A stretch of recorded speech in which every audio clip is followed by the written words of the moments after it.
So, hi guys! Karon guys kay nag-request na mag-Tagalog ta. So, pwede na ko pakita guys, no? Hindi ko kablon si pakita. First, kay isang Tagalog to, MJ. Let's start.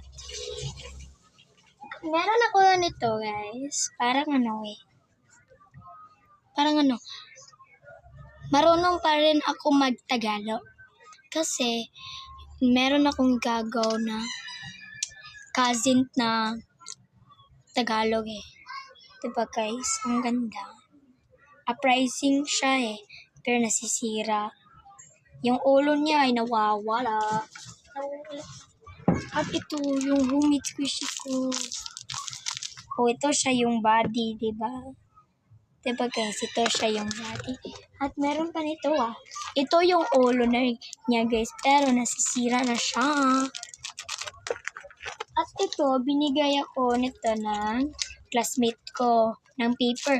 At sabi ko, ano pa tong paper gagawin ko? Ay, magagawa na lang ako ng notebook.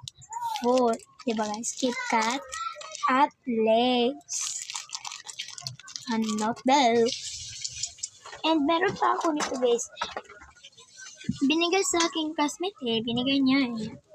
Hindi ko alam bakit binigay niya sa akin. Sabi niya, Lay. Sa'yo na to ah. Ito siya. Teka lang.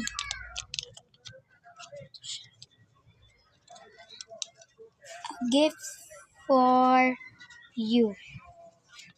A gift for you. A gift for you. A gift for you. Buksan lang natin to.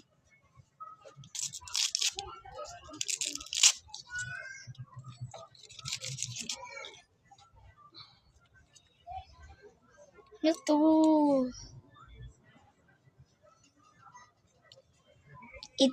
I-test ko guys. Dito pala siya guys. Pero hindi talaga siya ma-stain.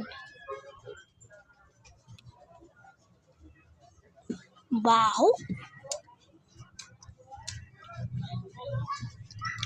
Ay, hindi naman siya mabaho eh.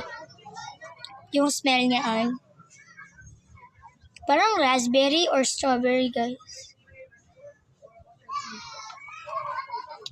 Ilisin ko lang yung filter ano. At ito naman siya guys. Ano ko lang to eh. At ito na siya. So thank you for watching in my vlog. Ay guys, meron pala akong dito guys. Piniprint ni mama. Na-print pala to ni mama. At ikat ko daw to para may maging sticker. Meron akong marami to eh. Bye!